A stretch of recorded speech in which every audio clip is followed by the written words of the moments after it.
My name is Jimmy Graham, veteran U.S. Navy SEAL, former protective officer for the CIA's GRS protective branch, former team lead in Benghazi, Libya. And this is my story.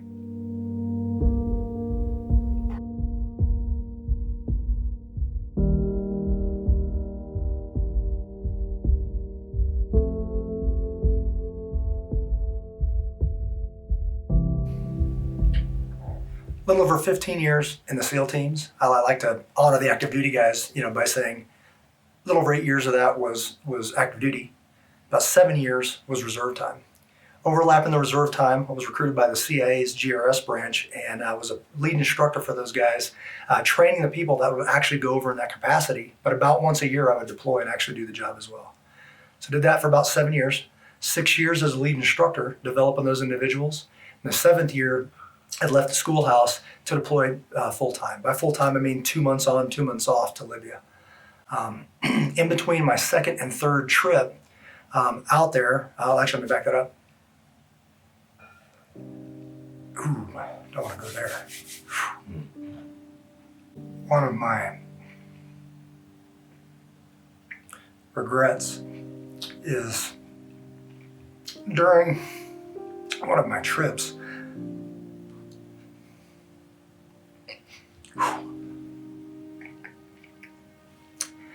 so my wife and I had a miscarriage.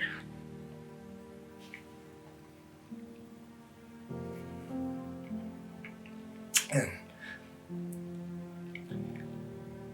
I called Rachel, and she had friends that had been through that and had some good ladies that helped her through that.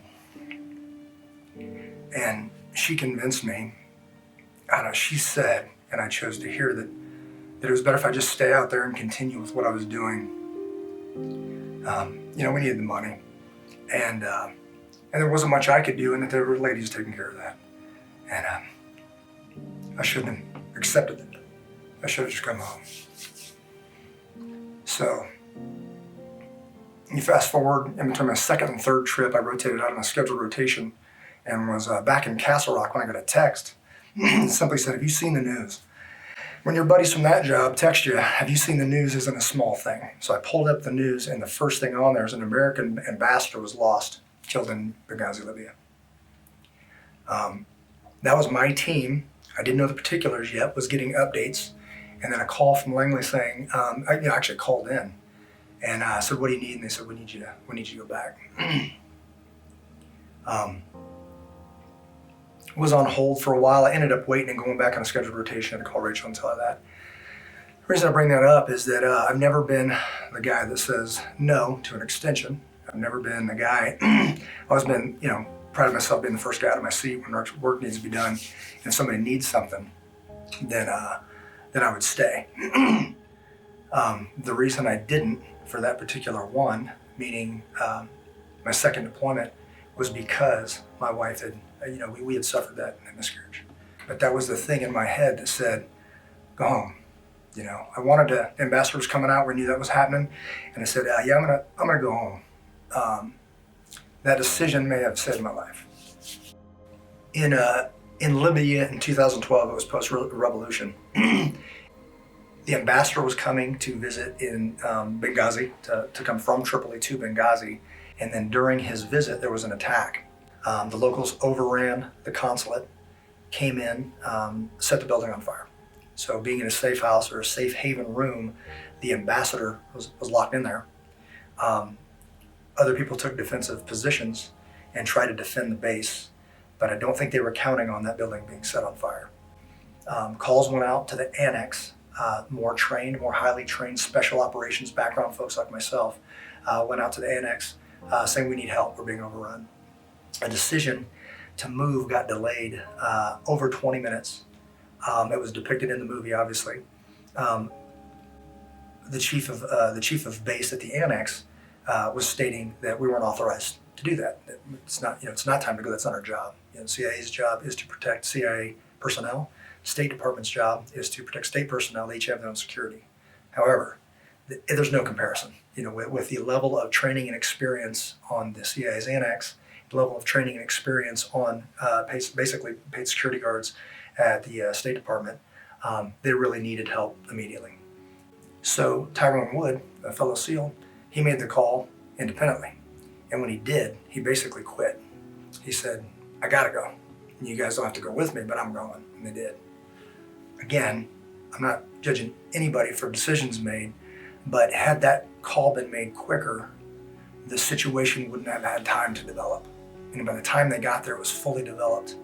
And we lost the American ambassador.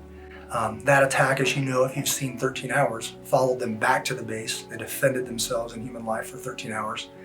That made up the movie. We lost 2 SEALs, Tyrone Wood and Glenn Doherty, on a rooftop that I more than likely would have been on top of.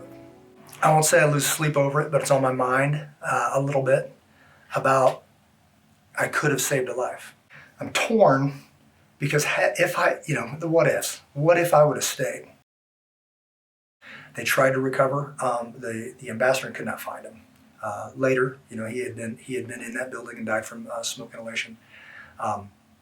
They got all remaining survivors and headed back to the annex, and then held their ground. The problem is that all that violence followed them. Kind of what was happening in Tripoli is that they were trying all night to acquire a plane to provide support. So the support that came the next, late in that day. The next day, it's called 13 Hours because that was the total duration. Glenn Doherty formed up the team, acquired a plane, landed. There was some confusion getting to the annex.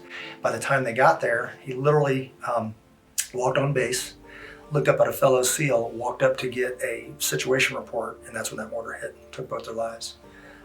Buddy of mine, Mark Geist, received many wounds. He had about 3 miracles in his body that he would tell you about, that if shrapnel would have moved an inch either way, he wouldn't be with us anymore. Unfortunately, because most of that brunt was absorbed by Tyrone Wood. Everybody knows the risk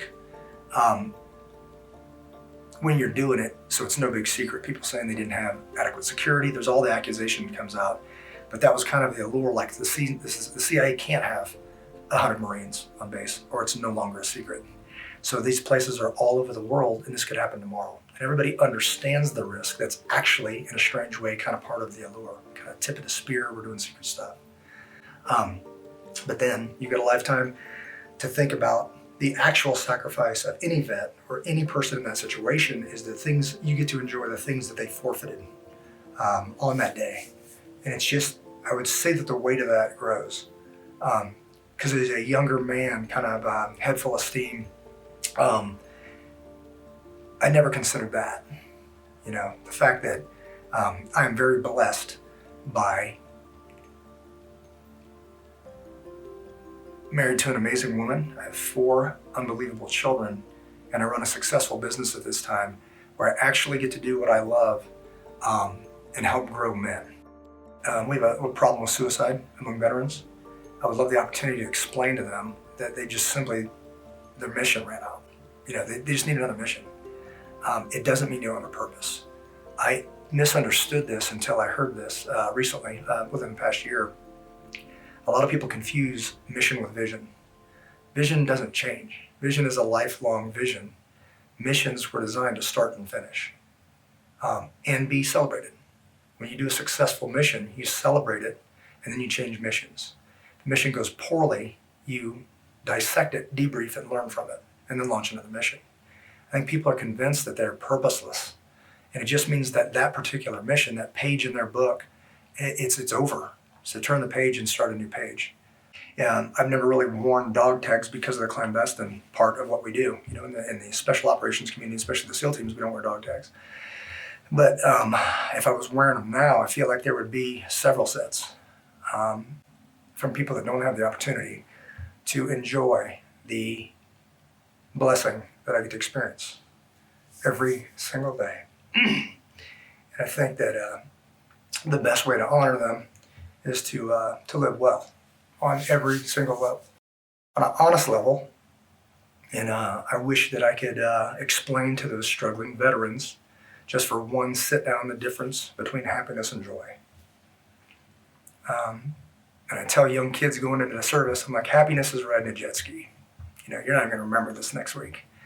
Joy, if I told you about it right now, it would bring me to tears. Because the times that I've experienced true joy, I can remember. There's only been a few in my life, and it would be hard to describe to you right now. The best way I can visualize this is two guys are on a mountaintop, and one guy climbed up and almost died and lost buddies on the way. Another guy flew up on a helicopter. They're not seeing the same thing. So that glorious view that they're looking at is absolutely different. And this guy can't speak, and this guy goes, "It's all right." He takes off to another mountaintop. I think that God disciplines those he loves, and if he's called you to do great things, then stand by because it's coming. I think it's easy to understand that great things, like if something worth working for isn't going to come easy, as long as you understand what is, a goal. So a goal, if there's a goal to focus on, then you don't mind the hard work because you see you're getting closer and closer. I didn't understand that until I was 30-something. I didn't understand that there's an old covenant and a new covenant and a climax of a cross in the middle, and it's not done yet. I didn't understand that I'm in the story and it's an action movie. I didn't get it. And once I did, everything changed. And it hasn't stopped, quite frankly. So once that realization came, I'm like, wait a minute. So you're saying, and I know the book of James is taken, but there's a book of Jimmy being written right now. Like literally, God already knows what it is, but it's being revealed to me. It defines purpose. It attracts other people.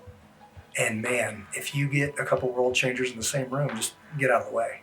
And then by design, that plan works. The problem is that you've got an adversary or a world that's trying to tell you it's a lie. So when people get caught in between and they don't know what they stand for, anyone no belong. But once they discover that, it's kind of a done deal. It's one thing to look forward, to look back and say, this is what Jesus has done in my life. It's a completely different thing to see it that day. I see daily, like God, I think I see what you're doing right here. I see how yesterday tied in today, and then walked in, and the first thing somebody says is the book of Esther, and that's the thing that changed me and said, if you don't take this spot right now, you're here for a day such as this, and if you don't take it, God will use somebody else, and you're going to miss a chance to touch glory.